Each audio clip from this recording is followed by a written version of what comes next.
দোকানের মালামাল গুলো গোছায় রাখতে পারো না, আমারে দেখা গোছাইতেছ, হিসাব কিতাবও ঠিক মতো রাখতে পারো না। এটা তো আমার একটা ব্যবসা প্রতিষ্ঠান নাকি রে ভাই, অনেক কষ্ট করে দিছি। রবিন তুমি কিছু মনে করো না ভাই। ভরসা রাখেন আমার উপরে, আশা করি আপনার আমানতের খেয়ানত আমি কখনো করুম না, ভালো মতো দোকানদারি করার চেষ্টা করুম। কি কন মিয়া, যে পজিশন এই পজিশনে দোকান নিয়ে আমি হাইওত আসে আছেন, তয় মোদি মাল তো পোলাপান যদি ঠিক না হয় হিসাব রাখাটা অনেক কষ্ট। ভাই যা বেচছি তাই তো লেখা রাখছি।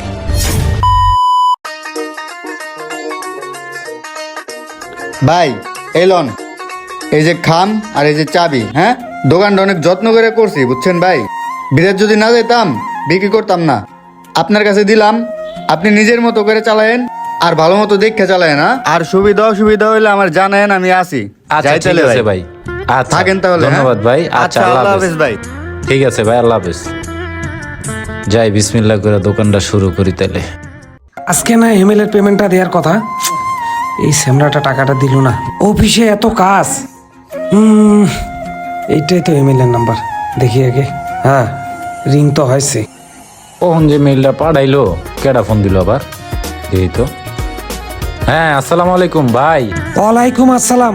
কি অবস্থা ভাই? আপনি না আসার কথা ছিল। ভাই আমি তো দোকানে ভাই, আসতে পারতাছি না। ভাই আপনি না আসতে পারলে আমার তো এই পেমেন্টটা ওইটার জন্য আটকায় আছে। এটা কোনো কথা?